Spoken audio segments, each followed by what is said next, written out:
Hey, how's it going? Welcome to my channel. My name is Whitney, and here on my channel I mostly discuss fragrances, but I like to throw in a little bit of other stuff here and there just for fun. So today I wanted to speak directly to anybody who's new to the world of fragrances, any novices out there. Basically, what I wanted to provide you with is a guide, a video that contains fundamental information that could be beneficial to you as you enter the world of fragrance. If you don't feel confident, like you feel like you don't understand certain terminology, I feel like I've compiled a list of words and facts that I think could help you feel more confident in regards to what is out there, and also help you make decisions that work best for you. So let's jump right in. So what exactly is perfume? According to Wikipedia, perfume is a mixture of fragrant essential oils and aroma compounds, fixatives, and solvents, usually in liquid form, used to give the human body, animals, food, objects, and living spaces an agreeable scent. Basically, it's a ting that makes things smell good. Yes.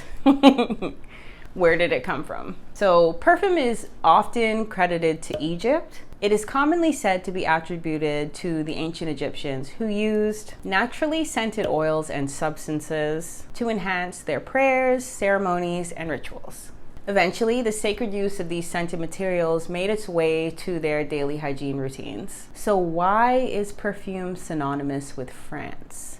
Good question. So the history of fragrance in France is said to have begun in the Renaissance of the 16th century. Perfumed products were in high demand and super fashionable at the time, as they were used to mask the scent that came off of the customarily unbathed bodies. Let's just put it that way. Grasse, a town in the south of France, is said to be the perfume capital of the world. The cultivation of flowers for their essential oils in Grasse began in the 14th century, and during the Renaissance, this industry blossomed to supply the demand, according to CompleteFrance.com. And actually, my scent of the day comes from one of the oldest perfumeries in France, and the name of the perfumery is Fragonard Parfumeur, and the perfume is Fleur de la Passion. I just wanted to show you the packaging because it's so pretty. Pretty. So this is a passion fruit dominant scent, but to be honest, even though, as far as I can remember, no florals are listed, this has a floral touch to it, which is appropriate, you know, considering where it comes from. Just wanted to show you the bottle.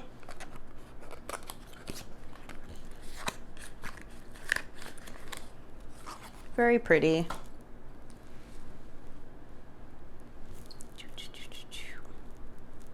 So yeah, I would describe this as a fruity, fresh scent, but with a hint of a soapy quality to it.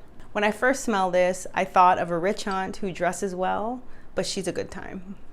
Also, back to some facts. France accounts for the highest percentage of global export sales of fragrance. So there's that too.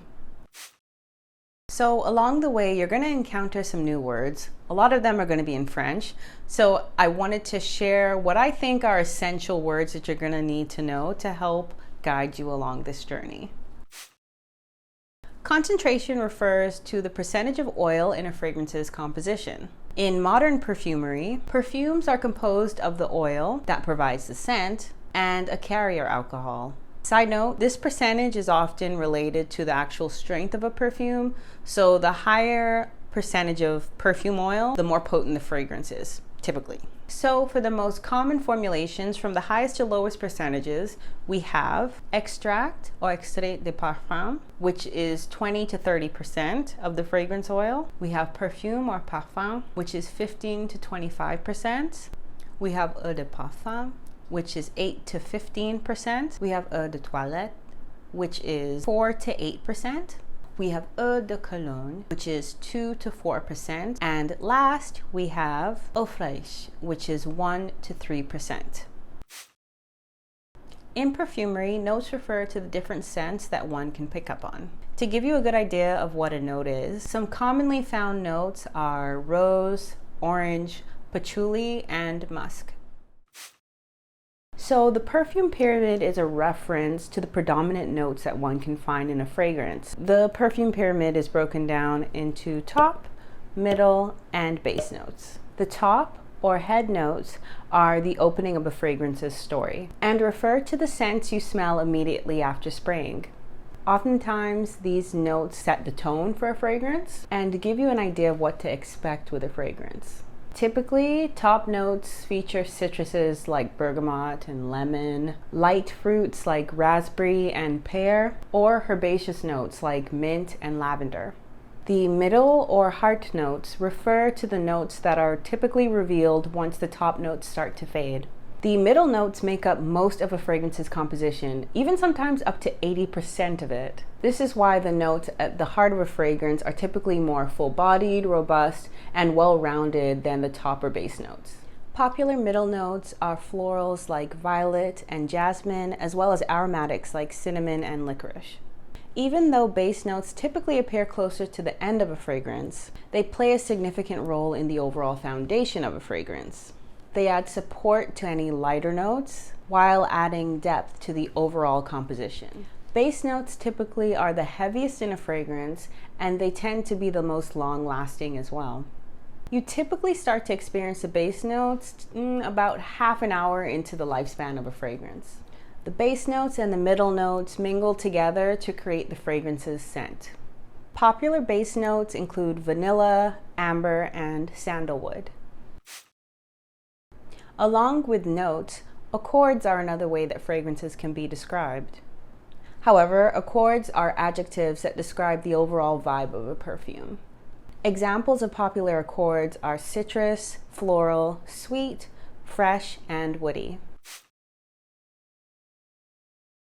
Fragrances are often categorized even further to the gender they are marketed to. These include feminine fragrances, masculine fragrances, and unisex or gender-neutral fragrances.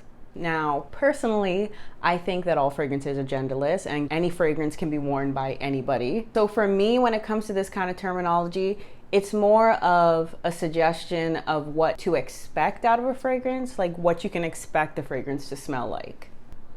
Yes? So some, I guess, played out examples would be sweet and floral fragrances being marketed as feminine, and then you have aromatics and woody fragrances that would be marketed more as masculine fragrances. Unisex or gender-neutral fragrances are typically quite balanced and are typically not associated with any specific gender.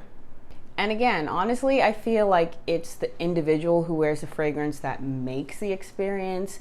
And, you know, along with their personal style, their body chemistry, and other factors, that really makes a fragrance what it is, not so much who it's being marketed to. Basically, performance is just how a fragrance does. Factors that affect the performance of a fragrance can be anything from how much of the fragrance was applied, where the fragrance was applied, how clean and moisturized the skin is, how old the perfume is, the perfume oil concentration, as well as the person's body chemistry. Lasting or staying power and longevity are somewhat interchangeable terms that basically describe how long one can smell a fragrance once it's been applied. The lasting power of a fragrance is usually tied back to its concentration and also the quality of ingredients used. Projection is how far a fragrance pushes into the air and its detectability. This right here is the science of diffusion. And in this case, it's what happens when the chemical particles that create the smell of a fragrance interact with the surrounding air particles. Intimate projection or a skin scent means that someone has to be up close and personal to the wearer to get a whiff of the fragrance. Whereas beast mode or monster projection refers to fragrances that people in another room can smell on you before you've even entered the room. And yes, those kinds of fragrances exist. Sillage or scent trail refers to the degree in which a fragrance lingers in the air behind the wearer. So like if someone were to walk past you and then a few seconds later you smell their fragrance, that's sillage. Another way that fragrances are categorized is by the houses that they come from. House types are often distinguished by the quality and the price of a fragrance. The three most common house types are designer, niche, and indie fragrance houses. Designer fragrances are the most mainstream of the three. They are often affiliated with a fashion house. These fragrances have reputable perfumers and institutions behind them, and can be purchased in department stores and branded stores. So some popular designer houses are Chanel, Dior, and Yves Saint Laurent. The term niche originally applied to artisanal and very much exclusive fragrances. However, this is not necessarily what niche means today, since the niche market has boomed, and those types of fragrances are quite easily accessible. However, niche fragrances still tend to be produced on a much smaller scale than designer fragrances. So in comparison, there's still that element of luxuriousness that's attached to them. And with that luxuriousness typically comes a higher price tag. Some popular niche houses are Byredo, Frédéric Malle, and Maison Francis Kurkdjian. Indie refers to independently owned fragrance houses. As a matter of fact, some indie fragrances can be considered niche because of their limited production. Just like some niche houses, there are some indie companies that are actually quite big. However, I would still say that in terms of price, indie fragrances tend to be more comparable with designer fragrances, if not even a bit lower in price. Some examples of indie houses that I'm really interested in exploring are Solstice Scents, Olympic Orchids Perfumes, and Keys Perfumes. So keep a lookout for a video in the future of those houses because I definitely want to explore them more. Celebrity fragrances have a celebrity brand name attached to them.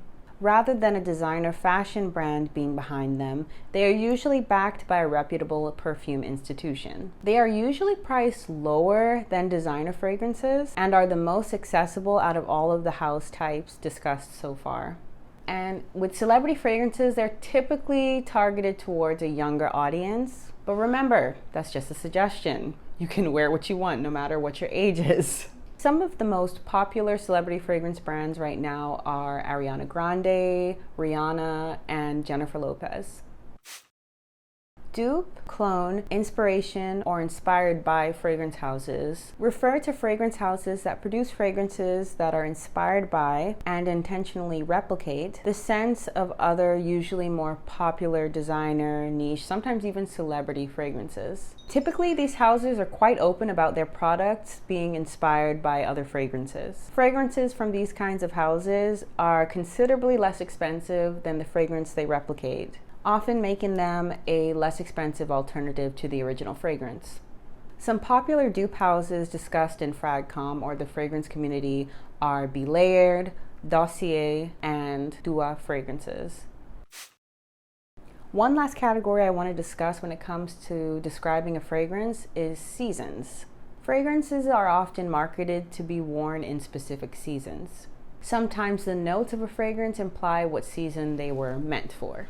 So you've got florals and citruses for spring and summer, and then there's notes like praline and tonka bean for fall and winter. As you probably can tell by now, I don't subscribe to rules per se, but the gist is lighter, brighter for spring and summer, and then deeper, sweeter for fall and winter. You get the point.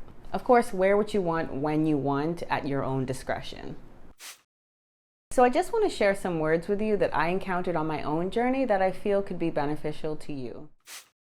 An atomizer is a fragrance bottle spraying mechanism. This is the part of the bottle that gets the fragrance out of the bottle in mist form. It also prevents the fragrance liquid from evaporating and going bad or turning. Old school atomizers feature a bulb syringe that is connected to the plastic tubing that runs directly inside the perfume bottle. These classic atomizers combined oxygen with the perfume liquid when the bulb was compressed, releasing a fine mist into the air. More modern atomizers have the mechanics to achieve some impressive misting action with less components than the atomizers of the past.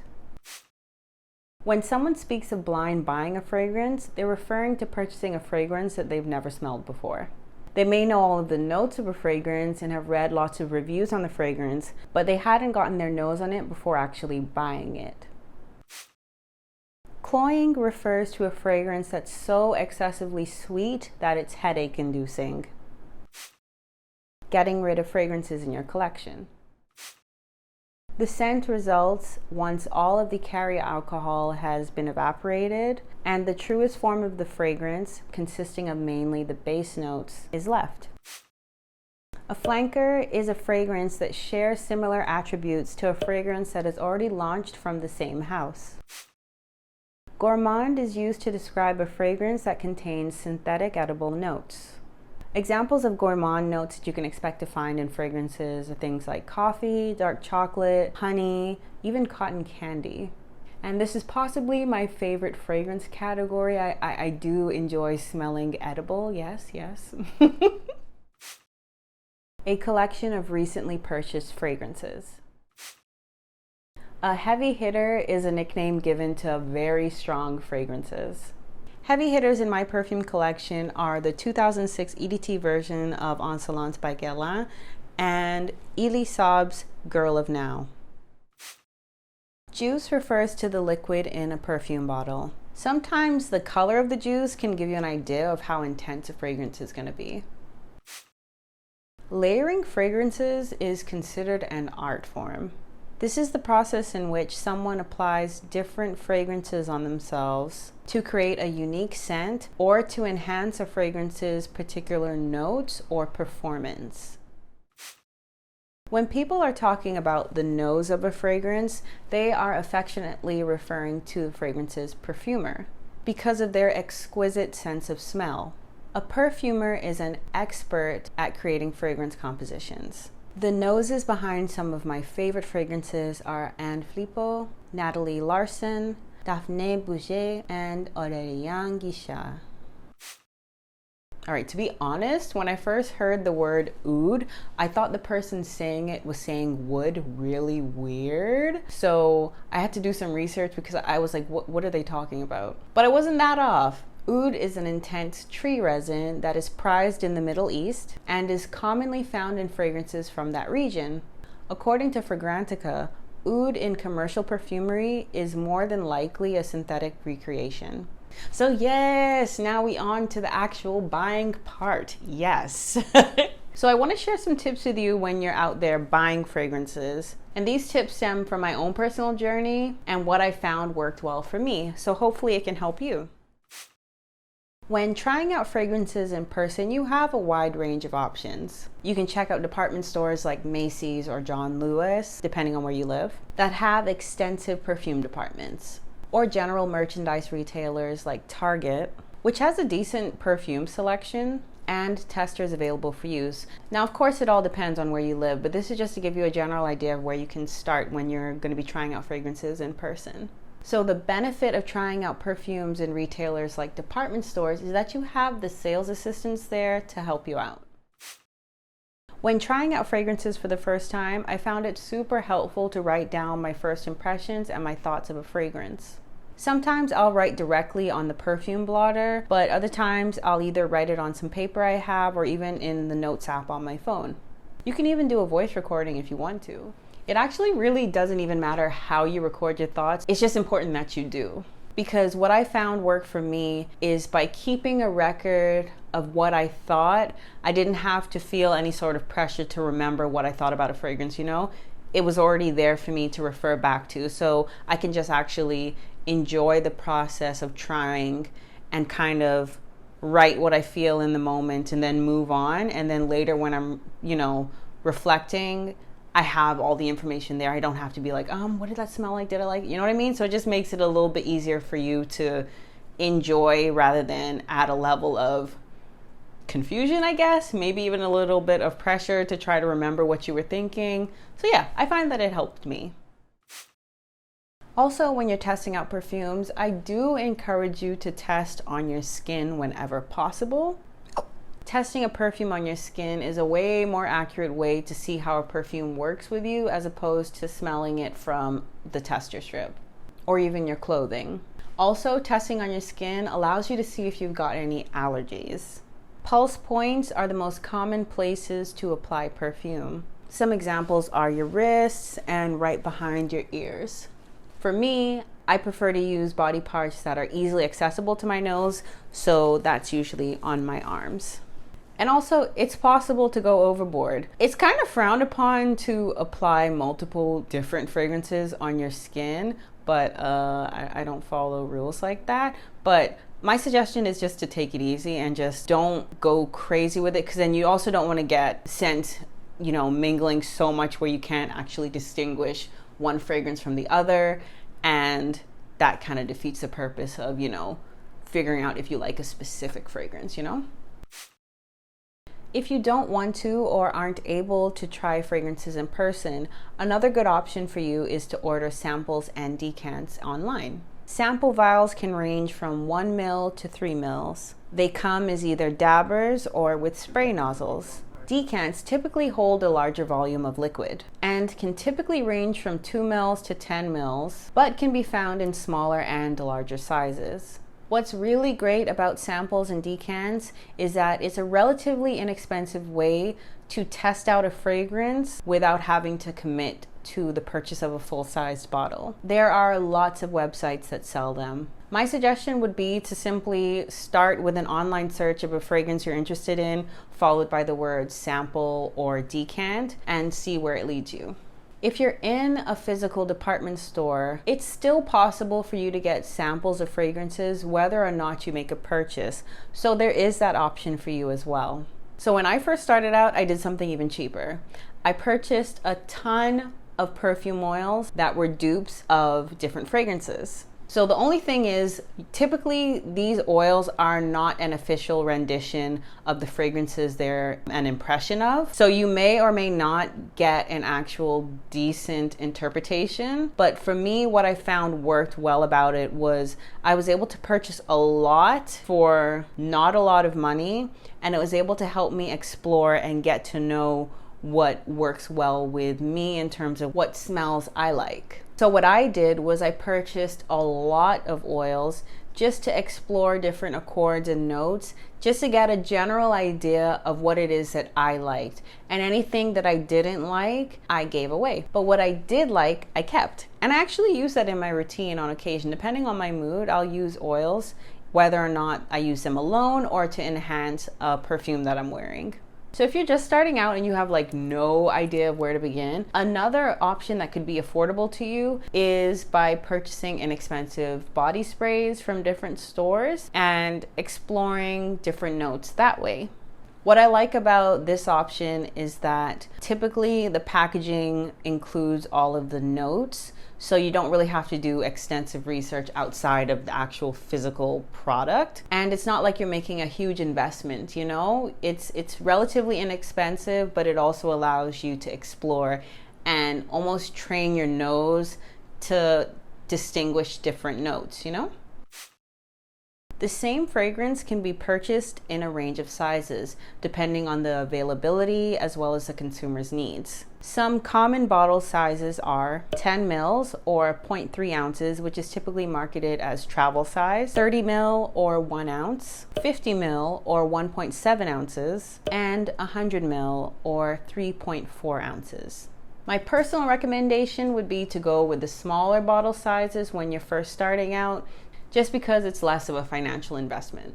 However, I will say that if you find a fragrance that you really love, and yeah, it comes in a larger bottle, get it. Why not? If you can do it and you want it, get it. Get it.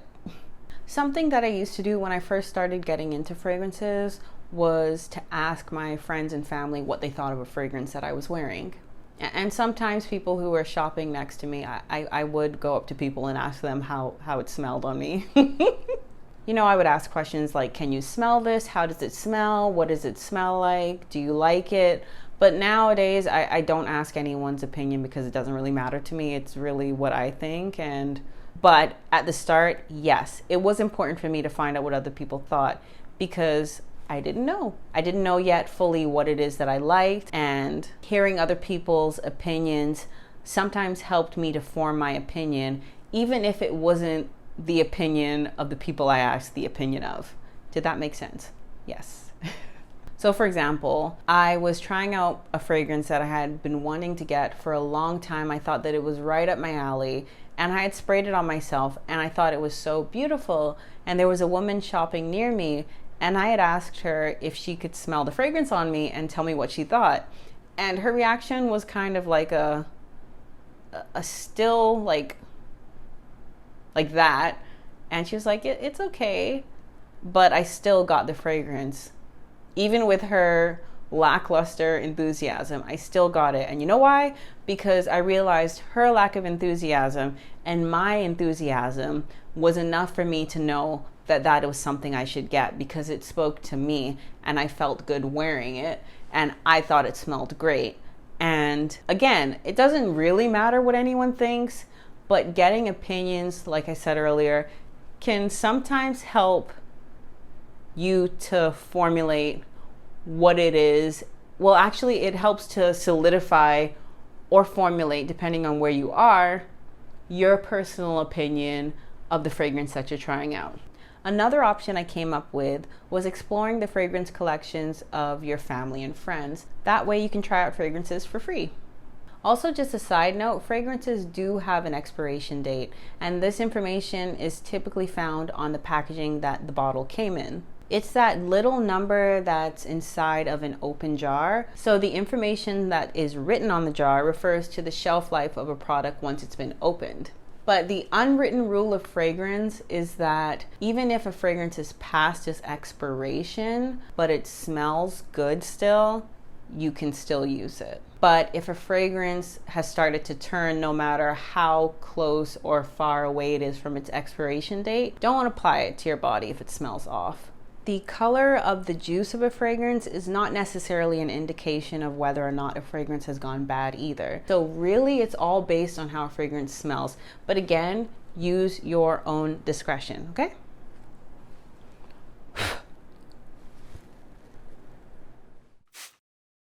One of the biggest helps for me when I first started really getting into fragrances was the internet, and more specifically, Fragrantica.com.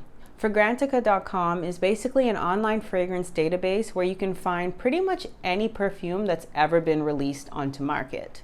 There you can find the notes of a fragrance, the noses behind a fragrance, as well as reviews from different users. To be honest, this helped me a lot when it came to my own journey, because I was able to get an idea of what something smelled like as well as what other people thought of it. And again, other people's opinions don't matter, really, but sometimes it helps to kind of see if a fragrance is polarizing, if to see that it is crowd pleasing, you know, sometimes it helps to kind of gauge where others are at so that you can discover where you are at with a particular fragrance. And most importantly, the biggest thing I want you to take away from all this is to just have fun and enjoy yourself as you're exploring. It is so fun. I could spend hours in a store that sells fragrances. That's probably a little long, but you know, I just enjoy it so much. It's a whole world of creativity and sometimes not. But just remember, just honor yourself, do what you're comfortable with. Don't feel pressure to do or not do anything. Just trust yourself, because ultimately you're gonna do what's best for you. So that's it for today. I hope you learned something new, and I hope this has helped anybody who may have been struggling a little bit and maybe had a little bit of confusion. I hope I was able to alleviate some of that for you. So thank you so much for watching. I appreciate you, and I'll see you later. Bye. Just like some niche houses, there are some indie companies. Wait, what?